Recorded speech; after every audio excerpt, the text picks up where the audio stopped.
दोस्तों, कैसे हैं आप सब। आज की हमारी कहानी है नालायक सास। अपनी माँ को अब उनके मायके भेज दो, मुझसे उनकी सेवा नहीं होगी।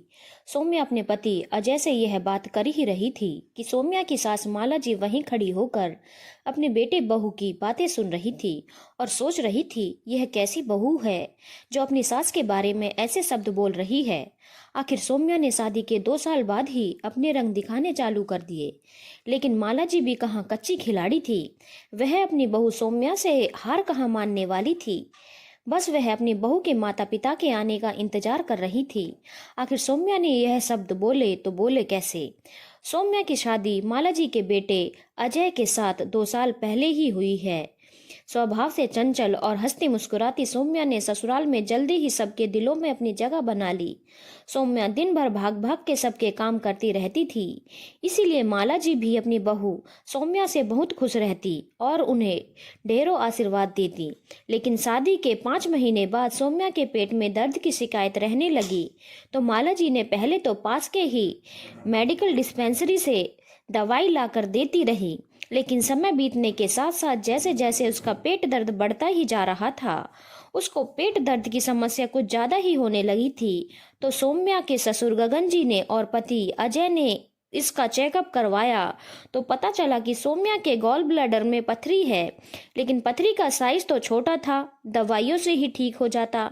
लेकिन यह क्या, माला जी ने ट्रीटमेंट करवाने की जगह घर में हंगामा कर दिया और कहा, सौम्या को पथरी तो पहले से ही थी, इसके मायके वालों ने हमारे साथ धोखा किया है। झूठ बोलकर अपनी बीमार बेटी हमारे माथे मढ़ दी, इसलिए अपनी बेटी का इलाज भी उन्हें ही करवाना पड़ेगा। मैं तो 1 रुपया भी खर्च नहीं करूंगी इसके ऊपर। माला जी के पति माला जी को बहुत समझाते, लेकिन माला जी नहीं मानी। माला जी के बेटे अजय ने भी अपनी माँ को खूब समझाने की कोशिश करी, लेकिन वह समझने का नाम ही नहीं ले रही थी। उल्टा माला जी ने सौम्या के घर फोन कर दिया और सौम्या के माता पिता को अपने घर पर बुला लिया। सौम्या के माता पिता राजस्थान में रहते थे। वह रातों रात टिकट करवा के अपनी बेटी के ससुराल पहुंचे। जैसे ही सौम्या के माता पिता वहां पहुंचे तो कोई चाय पानी तो छोड़ो, पानी तक पूछने वाला नहीं था। माला जी ने सीधे ही सौम्या के माता पिता को बस अपना भाषण सुनाना शुरू कर दिया और बोली, ले जाइए अपनी बीमार बेटी को मेरे घर से और इसका इलाज खुद करवाइए। अब आपने अपनी बीमार बेटी मेरे माथे मढ़ दी, अपना पैसा बचाने के लिए आपने ऐसा किया ना। आप लोग बड़े धोखेबाज हो, इतना बड़ा धोखा किया हमारे साथ। मैं आपकी बेटी के इलाज में 1 रुपया भी नहीं खर्च करने वाली। अभी के अभी ले जाओ अपनी बेटी को और इलाज कराओ। माला जी, यह कैसी बातें कर रही हैं आप। कम से कम बोलने से पहले सोच तो लेती किसके सामने क्या बोलना है। पैसे के आगे तुम्हें कुछ दिखाई ही नहीं दे रहा है। गगन जी माला जी से बोले। तभी माला जी तमक कर बोली, आप बीच में मत बोलिए, मैं बात कर रही हूं ना। आपको कुछ पता नहीं है, पैसे तो पेड़ पर लगते हैं ना। एक तो हमने बिना दहेज की शादी की और यह ऊपर से अपनी बीमार बेटी हमारे ऊपर थोप दी। शर्म नाम की चीज ही नहीं है इन लोगों में। ऐसा कहकर माला जी ने अपने पति गगन जी को चुप करवा दिया। बेचारी सौम्या के माता पिता हाथ जोड़कर बोले, हमारी बेटी को कोई बीमारी नहीं है समधन जी, हमने आपके साथ कोई धोखा नहीं किया है। समधन जी, पथरी ही तो है, यह तो किसी को भी हो सकती है और इसका इलाज भी संभव है और यह आसानी से ठीक भी हो जाती है। अगर और रही इलाज की बात तो वह हम करवा ही देंगे अपनी बेटी का, हम मना नहीं कर रहे। पर आप हम पर यह बेवजह का इल्जाम मत लगाइए। अगर खर्चे से बचने की बात होती तो आपको पता होना चाहिए कि शादी करने में पथरी के इलाज से कई गुना खर्चा होता है। माला जी चिल्लाते हुए बोली, आप कैसी बेवजह की बातें कर रहे हैं। मैं झूठ बोल रही हूँ क्या? मुझे कुछ नहीं सुनना। अरे मेरे कोई 5 महीने के अंदर ही आपकी बेटी के पेट में स्टोन बन गया क्या ससुराल में आकर? यह तो पहले से ही बना हुआ होगा, आपको सब पता होगा। आपने फिर भी जानबूझकर अपनी बीमार बेटी की शादी मेरे बेटे अजय से कर दी। सब लोगों ने मिलकर माला जी को बहुत समझाने की कोशिश की, लेकिन माला जी थी कि कुछ समझने को तैयार ही नहीं थी। तो फिर गगन जी और अजय के कहने पर सौम्या के मम्मी पापा सौम्या को अपने घर ले गए। वहीं राजस्थान से सौम्या का इलाज चला। जब तक सौम्या का इलाज चला, सौम्या अपने मायके में ही रही। माला जी ने एक बार भी अपनी बहू सौम्या का हाल फोन पर भी पूछ कर नहीं लिया। उससे मिलने की बात तो दूर थी, उल्टा माला जी ने पूरी रिश्तेदारी में यह बात फैला दी कि अजय के साथ सास ससुर झूठ बोलकर अपनी बीमार बेटी मेरे अजय के पल्ले बांध दी। अपने माता पिता पर लगे ऐसे इल्जामों के बाद भला सौम्या के मन में अपनी सास के लिए कैसे इज्जत रह पाती। स्टोन का इलाज करवा के उसके माता पिता ने उसको उसके ससुराल तो भेज दिया, लेकिन सौम्या के मन में अब अपनी सास माला जी के लिए कोई इज्जत नहीं रह गई थी। लेकिन इसके बावजूद भी वह अपने बहू होने का फर्ज बहुत अच्छे से निभा रही थी। कुछ महीने बाद ही सौम्या प्रेग्नेंट हो गई, तो एक बार भी नहीं सोचा कि वह अपनी बहू से काम न करवाए।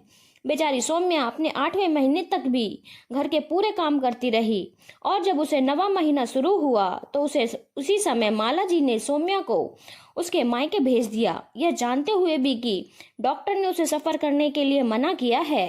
फिर भी जिद करके उन्होंने सौम्या को उसके मायके भेज दिया। सफर करने के कारण सौम्या के डिलीवरी में काफी समस्याएं आई, पर भगवान कृष्ण की कृपा रही कि उसकी डिलीवरी में उसके बच्चे को और उसे कोई नुकसान नहीं हुआ। अब तो सौम्या अपनी सास से नफरत करने लगी थी कि कोई इंसान इतना मतलबी और गिरा हुआ कैसे हो सकता है। सौम्या जानती थी कि इस दुनिया में जो भी आया है एक न एक दिन उसे जाना है, और उसे यहाँ बीमार भी होना है, और सभी को अपने कर्मों का हिसाब भी देना है। इसी तरह एक दिन सौम्या की सासू माँ एक दिन अपने कमरे में पानी गिरा होने के कारण फिसल गई तो उनके पैर में फ्रैक्चर हो गया। तब सौम्या ने अपने पति अजय और ससुर गगन जी से साफ साफ कह दिया कि सासू माँ को उनके मायके भिजवा दीजिए, मुझसे उनकी सेवा नहीं होगी। गगन जी और अजय को इस बात की उम्मीद नहीं थी कि सौम्या ऐसे शब्द बोलेगी। माला जी ने भी सौम्या की बात सुन ली थी, इसीलिए उन्होंने सौम्या के माता पिता को फोन करके उन्हें सौम्या के ससुराल बुला लिया था। शाम तक सौम्या के माता पिता उसके ससुराल पहुंच गए थे। जैसे ही सौम्या के माता पिता माला जी के कमरे में उनसे मिलने गए तो सौम्या की सासू माँ बोली, आइए आइए भाई साहब, बहन जी, आपका ही इंतजार था। कैसे संस्कार दिए हैं आपने अपनी बेटी को। अपनी बेटी की बातें सुनी, कह रही है इससे मेरी सेवा नहीं होगी, बोल रही है मुझे मेरे मायके छोड़ आए, उससे मेरी सेवा नहीं होगी। अरे उसे क्या हम यहाँ उसकी सुबह शाम आरती उतारने के लिए लाए हैं? यही संस्कार दिए हैं आपने अपनी बेटी को कि ससुराल में अपनी सास की सेवा मत करना। तभी सौम्या के पिताजी कहते हैं, समधन जी, हमने तो अपनी बेटी को ऐसे संस्कार नहीं दिए हैं, बल्कि यह संस्कार तो उसने अपने ससुराल में आकर ही सीखे हैं। यह तो आपके ही सिखाए हुए संस्कार हैं। सौम्या की माँ हाथ जोड़ते हुए बोली, यह क्या बकवास कर रही हैं समधन जी आप। सौम्या की माँ बोली, समधन जी, मैं क्या बकवास कर रही हूँ, मैं तो सही कह रही हूँ। सास को तो सेवा चाहिए, लेकिन बहू का कुछ करना नहीं। जब उसको जरूरत थी तो जैसा व्यवहार आपने मेरी बेटी के साथ किया, जरा सोचिए उसके मन में आपके लिए कहाँ से इज्जत होगी। आप खुद सोचकर देखिए कि आपने मेरी बेटी के साथ क्या क्या किया है। जब भी उसे जरूरत पड़ी तभी उसे आपने जबरदस्ती उसके मायके भेज दिया। सौम्या की मम्मी की बात सुनकर सासू माँ भड़क गई। अरे समधन जी, कैसी माँ हो आप, अपनी बेटी का घर नहीं बसने दोगी।